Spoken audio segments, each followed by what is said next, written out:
The other thing about memes is interesting because this is exactly the same as the NFT craze last time. And what this is at scale testing of a technology, which is, as you said, tokenized attention and culture, which will turn into something else, which is this social tokens idea.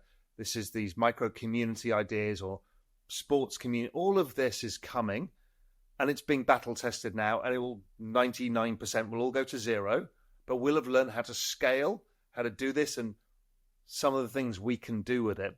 The other ones I think come back, because you've mentioned it twice now, is PFPs. So the idea of people have forgotten again, right? PFPs, yeah, I use my ape. I use my punk, but I got an ape and all of that stuff. Great. People forget that the reason we're all so bullish on this stuff is because in a digital world, we need a digital ID. And your PFP is your digital ID. And it's your digital status. That is not going away. In fact, that will hyperscale over time, but just in different forms. Mm-hmm. Mm-hmm. You know, that was just the first form of the luxury good or the social identifier, or and what will rise from that is punks will be worth fortunes in years to come, but the technology will get adopted for other things. Yeah, totally. Yeah, totally. I see PFPs as it's like the first proof point of what this technology could be. This technology of using it for identity, using for a single concept proof. It's the early innings. And then what we really need is then refine the technology, get creators to adopt it, and then then all of the things that we can imagine, I think, is going to happen.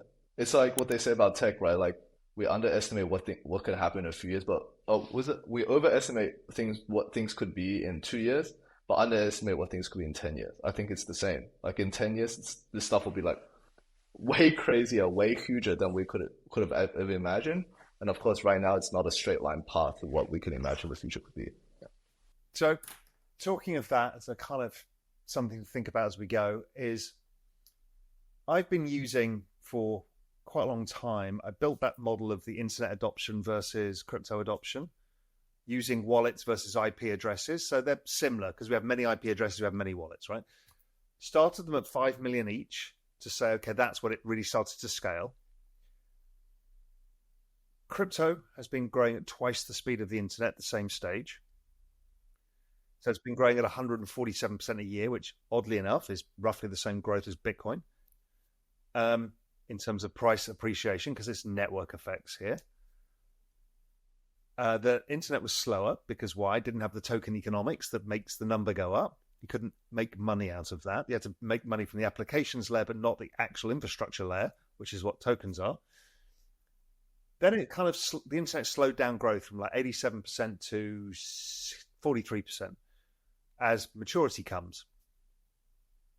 So even if we slow down growth to the same as the internet, which would be a 75% reduction in growth of crypto, which is not going to happen by 2025, we'd have 1 billion wallets by the end of 2025.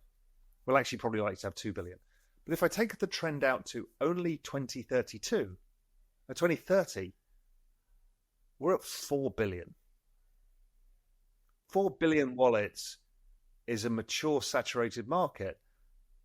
And that's a huge, staggering amount of growth.